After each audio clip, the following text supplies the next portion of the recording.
given the opportunity to tune into tonight's special edition of 3 Minutes, hosted by Emily Krischke and Elizabeth Lieu, here to review this year's greatest music. Warning, there is very alarming information ahead. Please brace yourselves for disappointment. As you all know, last month there has been news that Adele has recently increased her number of fans in the music industry. As her ranks continue to climb, there is distress among the fangirls of other popular and achieved artists who claim that Adele's use of natural talent is no way to make her mark in music. Over the course of the past 3 months, we've gathered information from the best of the industry to share with you tonight.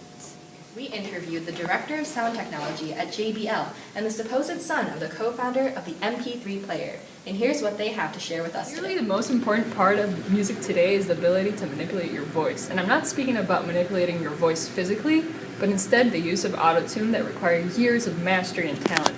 A prime example of those who have tried to deceive the status quo is the a cappella group Pentatonics. To think they'd even consider using their voices instead of auto-tune as a talent is simply ridiculous. Well, you never know.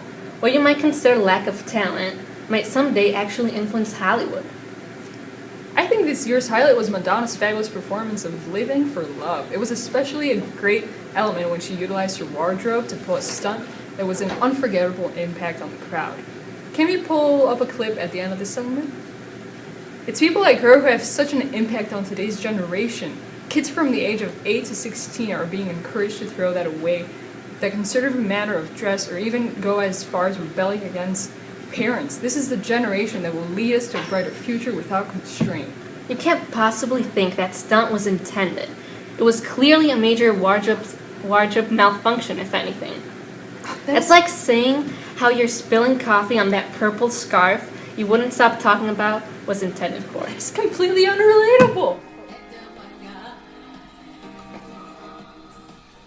Thanks for that quick debate, but that's all we have time for in this segment.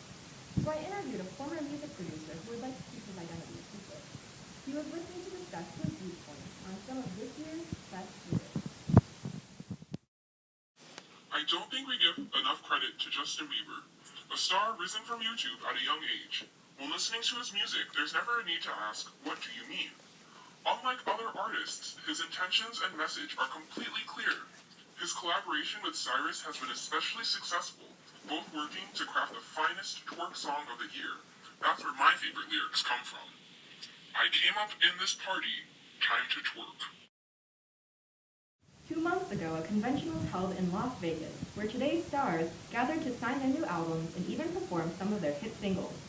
Ticket sales at the event were incredibly successful, but some artists had it better than others. With us tonight is an expert here to give an explanation of why sales turned out that way. We should take into consideration the lengths some artists have gone through to produce such accomplished work. There's artists like Ed Sheeran who half the time people mistake for Ron Weasley. He tries to make a living in this highly competitive industry and just can't keep up with his voice alone. Take, for example, the image of Miley Cyrus. Who would want the innocent face of Hannah Montana all the way back from 2011? Everyone should praise the queen of pop, Miley Cyrus, who has made an amazing leap to make the world a much better, more wholesome place with her music and image. Hashtag YOLO. That was the expert of sound theory and lyric productivity from the National Association of Record Industry Professionals.